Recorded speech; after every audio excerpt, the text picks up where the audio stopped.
The question says the mean age of 25 teachers in a school is 40 years. A teacher retires at the age of 60 years and a new teacher is appointed in his place.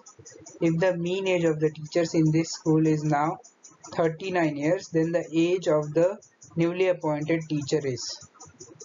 So it is given to us that mean of 25 teachers is 40 years.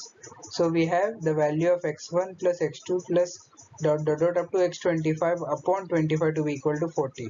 So we have summation of x r from 1 to 25 to be equal to 25 into 40, which is equal to 1000.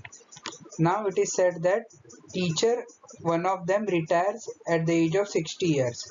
So we have the summation of all the ages of all the teachers minus of 60, that is the age of the retired teacher, and a new teacher is appointed. So let's suppose that the age of the new teacher is equal to a, so plus a. Now we have the new mean to be equal to 39. So we have the value of x1 plus x2 plus dot dot dot plus x25 minus 60 plus a upon 25 is equal to 39. So we have 1000 minus 60 plus a to be equal to 25 into 39. We found out the value of this to be equal to 1000 earlier.